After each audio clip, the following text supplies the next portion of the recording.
इस्लाम में क्यों करते हैं बहन से निकाह, जानिए सच क्या है। मुसलमान भी हैं अपने इस सच से अनजान। इस्लाम धर्म का वो सच जिसे जानकर आपके भी पैरों तले जमीन खिसक जाएगी। पूरी दुनिया में अपनी जड़ें मजबूत करने वाले मुसलमानों के बारे में तो हम सभी जानते हैं, जिनके रहने, बोलने और खाने, हर चीज का तरीका बाकियों से अलग है।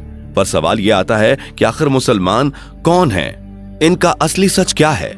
क्यों इस्लाम धर्म में लोगों को जलाया नहीं जाता बल्कि दफनाया जाता है? आखिर क्यों इस्लाम धर्म के लोग मांस खाना पसंद करते हैं? हमारी आज के इस वीडियो में आपको इस्लाम धर्म से जुड़े हर उस सवाल का जवाब मिलेगा जिसे आप सभी के लिए जानना बहुत जरूरी है। फिर चाहे आप हिंदू हो या मुसलमान, इस वीडियो के अंत तक बने रहें और अपने मन में किसी भी प्रकार की नकारात्मकता लाने से पहले वीडियो को अंत तक जरूर देखिएगा। दोस्तों, सबसे पहले सवाल आता है कि इस्लाम धर्म क्या है और इसका अस्तित्व कहां से आया। अब हमें नहीं लगता कि खुद इस्लाम धर्म को मानने वाले लोग ये जानते होंगे कि उनके धर्म की सबसे पहली शुरुआत कहां से हुई थी। लेकिन अगर हम इतिहास के पन्नों को खोलकर देखें तो ऐसे बहुत से सबूत मिलते हैं जो इस्लाम धर्म के बारे में काफी कुछ बताते हैं। तभी तो जानकारों का कहना है कि इस्लाम धर्म का सीधा संबंध रामायण से है। रामायण के युद्ध के दौरान भगवान राम और उनकी सेना ने सभी राक्षसों का वध कर दिया था, लेकिन सिर्फ शूर्पणखा का वध नहीं किया गया था। उसकी नाक और कान काट कर छोड़ दिया गया था, जिसके बाद शूर्पणखा अपना चेहरा कपड़े से छुपा कर रखती थी।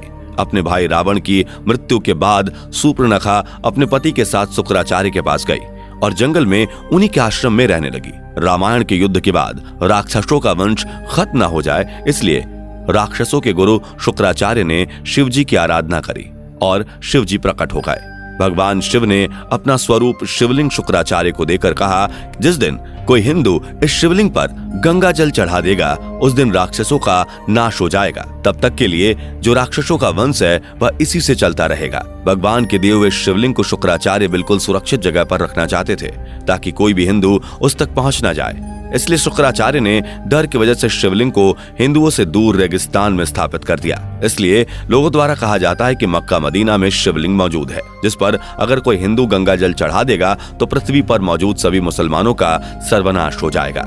लेकिन एक्सपर्ट्स इन बातों को बेतुका और बकवास बताते हैं। उनका कहना है कि ऐसा कुछ भी नहीं है, परंतु अगर हम पौराणिक कथाओं की माने तो ये वही शिवलिंग है जिसे शुक्राचार्य ने हिंदुओं से बचाए रखने के लिए रेगिस्तान में छुपाया था। और इसी कारण कोई भी हिंदू मक्का मदीना के अंदर प्रवेश नहीं कर सकता, क्योंकि अगर किसी हिंदू ने अंदर मौजूद शिवलिंग पर गंगा जल डाल दिया तो शूर्पणखा के वंशजों की अंतिम घड़ी आ जाएगी। अब कई लोगों को ये बात बकवास लग रही होगी, पर हम अगर कड़ियों को जोड़कर देखें तो उस समय शूर्पणखा अपना चेहरा ढककर रखती थी। वो परंपरा आज भी उसके वंशज पूरी तरह से निभा रहे हैं। आज भी इस्लाम धर्म को मानने वाली महिलाएं अपना चेहरा ढककर रखती हैं। तभी तो इस दुनिया में एक बहुत बड़ी संख्या में लोग मुसलमान को शूर्पणखा का वंशज कहते हैं। अगर गौर किया जाए तो राक्षसों के गुरु शुक्राचार्य ने इन्हें वरदान दिया था। इसी कारण मुसलमान खासतौर पर शुक्रवार के दिन को कुछ ज्यादा ही महत्व देते हैं। अगर ये सारी बातें सुनने में आप सोच रहे हैं कि इस्लाम धर्म पैदा कैसे हुआ, तो जनाब सबसे पहले तो हम आपको यह बता दें कि इस्लाम कोई धर्म नहीं बल्कि एक मजहबी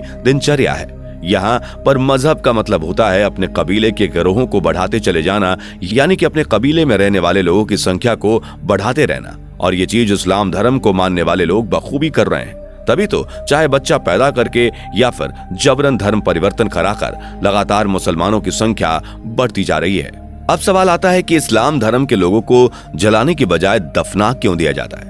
अच्छा, ये बात तो आप सभी जानते होंगे कि इस्लाम धर्म की स्थापना करने वाले मोहम्मद अरब के रहने वाले थे और अरब के देशों में सिर्फ और सिर्फ रेगिस्तान पाए जाते हैं। अरब में जंगल तो छोड़िए, पेड़ पौधे और हरियाली दूर दूर तक दिखाई नहीं देती। इक्का दुक्का ही पेड़ पौधे रेगिस्तानी इलाकों में नजर आते हैं। यही कारण है कि वहां पर जब लोग मरते हैं तो उन्हें जलाने के बजाय जमीन में दफना दिया जाता है, क्योंकि जलाने के लिए लकड़ियां नहीं होती। और ये चीज सालों से मुसलमान करते आ रहे हैं और अब उन्होंने इस चीज को अपनी परंपरा समझ ली है। इतना ही नहीं, रेगिस्तानी इलाकों में हरियाली तो होती नहीं है। इसी वजह से वहां पर हरा रंग देखकर इंसान चला जाता है, जो कि सूचक का काम करता है। इसलिए हरे रंग को इस्लाम धर्म में इतनी ज्यादा मान्यता दी गई है।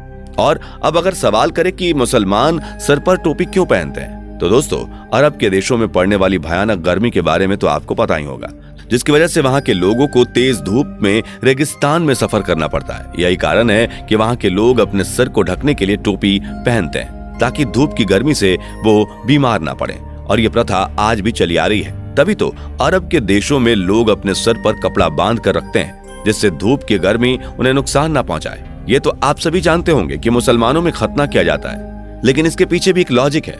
अरब देशों में पानी की बहुत ज्यादा कमी देखने को मिलती है। ऐसे में लिंग यानी मूत्र मार्ग को साफ करने में पानी खराब ना हो और हाइजीन भी बना रहे, इसलिए लोग खतना करवाते हैं, जिससे प्राइवेट पार्ट के आगे वाले हिस्से को काट दिया जाता है और ये चीज अभी तक चलती आ रही है। और जो सबसे ज्यादा अहम सवाल आता है वो है ये कि मुसलमान आपस में भाई बहन से शादी क्यों कर लेते हैं। तो दोस्तों, यह लोग एक कबीले के खानाबदोश होते थे, इसलिए आपस में भाई बहन का ही निकाह हो जाता था, इसलिए उन्हें शादी करने के लिए कहीं दूर रास्ता ढूंढने की जरूरत नहीं थी। पर हाँ, वो लोग शादी करने से पहले इस बात का जरूर ध्यान रखते थे कि जिसके साथ वो शादी कर रहे हैं वो सगा भाई या बहन ना हो।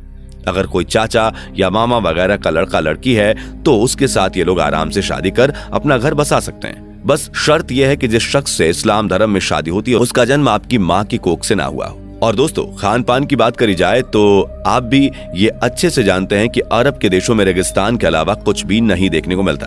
वहाँ पर खेती बाड़ी करना या फिर फलों को उगा कर खाना असंभव सा है।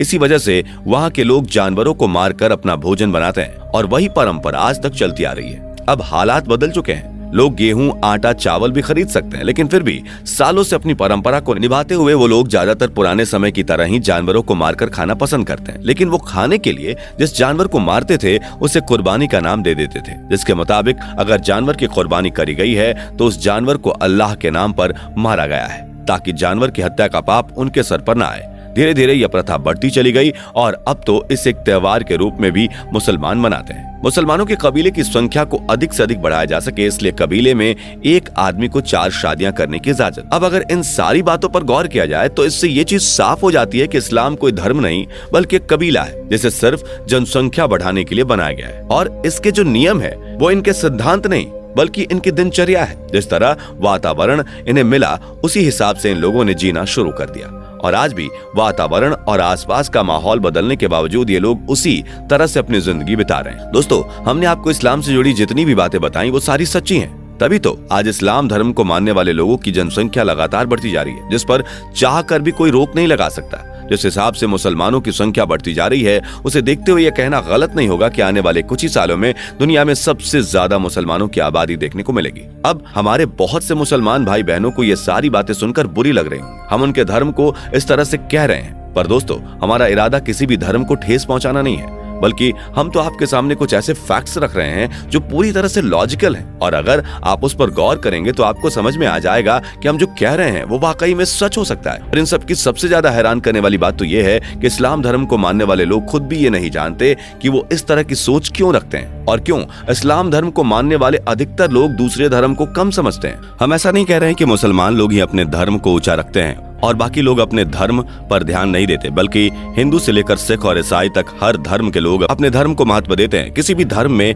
फिर चाहे वह इस्लाम धर्म ही क्यों ना हो, उसमें दूसरे धर्म का नीचा दिखाना नहीं सिखाया गया है। लेकिन फिर भी मजहब के नाम पर दंगे होते हैं, जबकि चाहे हिंदू हो या मुसलमान, किसी को भी ये पता नहीं कि उनकी शुरुआत कहाँ से हुई और जो सिद्धांत और नियम कानून वो सीख रहे हैं वो किसने बनाए और किस लिए बनाए। लोग तो सिर्फ आंख बंद करके अंधों की तरह उन्हें मानते जाते हैं, परंतु उसके पीछे का सच नहीं पता। अब आपका इस पर क्या कहना है हमें कमेंट बॉक्स में जरूर बताइएगा और इस तरह की वीडियोस को देखते रहने के लिए चैनल को सब्सक्राइब करना बिल्कुल भी ना भूलें। धन्यवाद। अगर आपने हमारे चैनल को सब्सक्राइब नहीं किया है तो सब्सक्राइब जरूर कर लें और बेल आइकन को दबाना बिल्कुल ना भूलें।